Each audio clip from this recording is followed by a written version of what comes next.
బంగాళాఖాతంలో ఏర్పడే అల్పపీడనం వాయుగుండంగా మారింది.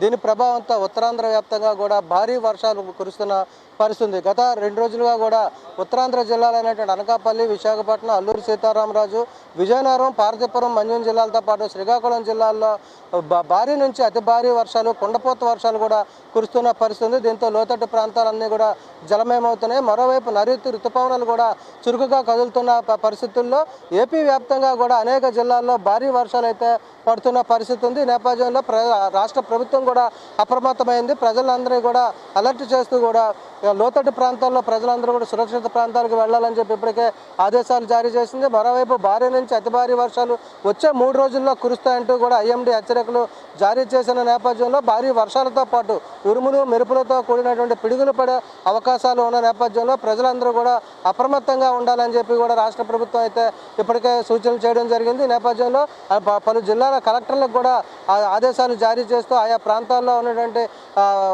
రెవెన్యూ అధికారులు కూడా అప్రమత్తం చేయడం జరిగింది. అదేవిధంగా ఆర్డీఓ ఆఫీసు, మండల రెవెన్యూ ఆఫీసుల్లో కూడా టోల్ ఫ్రీ నెంబర్లు కూడా ఏర్పాటు చేసి అప్పటికప్పుడు సమాచారాన్ని కూడా సేకరిస్తున్న పరిస్థితి ఉంది. ప్రస్తుతం అయితే మనం విశాఖపట్నంలోని బీచ్ రోడ్లో ఉన్నాయి. ఈ బీచ్ రోడ్లో చూసుకుంటే సముద్రం అంతా కూడా అల్లకల్లోలంగా మారింది.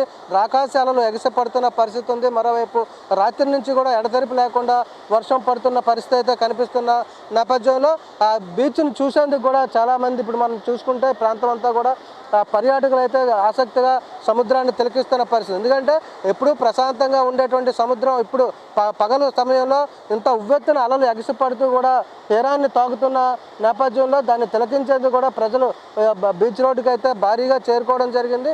ఇక్కడ చాలామంది ఎంతో ఆసక్తిగా అయితే ఈ సముద్రాన్ని తిలకిస్తున్నారు. ఎంత ప్రశాంతం కనిపించే సముద్రం తుఫాను సమయంలో ఎంత భీకరంగా ఉంటుందో ఇక్కడ మనం చూసుకోవచ్చు. మరోవైపు చూసుకుంటే గత రాత్రి నుంచి కూడా అటు రాజాము, విజయనగరం, బొబ్బిలి, సాలూరు, పార్వతీపురం, పాడేరు, అరకు ప్రాంతాల్లో కూడా కుండపోత వర్షాలు అయితే పడుతున్న పరిస్థితి ఉంది. దీంతో కొండ శిఖర గ్రామాల్లో నుంచి వచ్చినటువంటి వరద నీటితో ఏరులు, వాగులు కూడా పొంగుతున్న పరిస్థితి అయితే కనిపిస్తున్న నేపథ్యంలో ప్రజల్ని అప్రమత్తం చేస్తూ కూడా అధికారులు అయితే చర్యలు తీసుకోవడం జరుగుతుంది.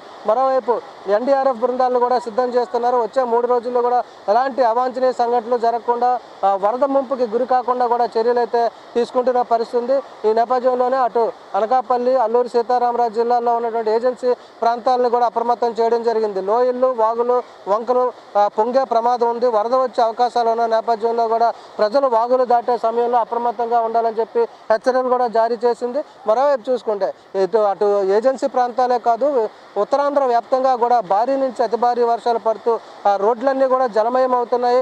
మరోవైపు సముద్ర తీర ప్రాంతాలన్నీ కూడా మునిగే ప్రమాదం కూడా ఉన్నట్టుగా హెచ్చరికలు అయితే జారీ చేస్తున్న ప్రజలు అప్రమత్తంగా ఉండాలని చెప్పి అయితే రాష్ట్ర ప్రభుత్వం తెలియజేస్తుంది. మరోవైపు వ్యవసాయ పనులు చేసుకున్నటువంటి వ్యవసాయులు, వ్యవసాయ కార్మికులు, రైతులు, శ్రామికులు అందరూ కూడా పొలాల్లో పని చేసుకునే సమయంలో అప్రమత్తంగా ఉండాలని చెప్పి, వర్షాలు పడే సమయంలో సురక్షిత ప్రాంతాలకు వెళ్ళాలని చెప్పి కూడా తెలియజేస్తుంది. మరోవైపు ఈ వర్షాలతో నానిపోయి ఉన్నటువంటి భవనాలు కానీ పురిపాకల్లో కూడా ఉండొద్దని చెప్పి కూడా తెలియజేస్తుంది. అదేవిధంగా ఈదురుగాలులు వీస్తున్న పరిస్థితుల్లో ఏదైతే విద్యుత్ స్తంభాలు ఉంటాయి, అదేవిధంగా చెట్లు ఉంటాయి, ఆ చెట్ల దగ్గర కూడా తలదాచుకోవద్దు, ఇంకా సురక్షిత ప్రాంతాలని ఎంచుకోవాలని చెప్పి కూడా రాష్ట్ర ప్రభుత్వం రాష్ట్ర ప్రజలను అయితే అప్రమత్తం చేస్తుంది. వచ్చే 3 రోజులు కూడా ప్రజలు కూడా అప్రమత్తంగా ఉండాలని, వర్షాల బారిన పడి ప్రాణాలు కోల్పోకుండా జాగ్రత్త పడాలని కూడా చెప్తుంది. మరోవైపు వాగులు, వంకలతో పాటు సముద్ర తీర ప్రాంతాల్లో కూడా ఉప్పొంగే సముద్ర కెరటాలతో జాగ్రత్తగా ఉండాలని చెప్పి కూడా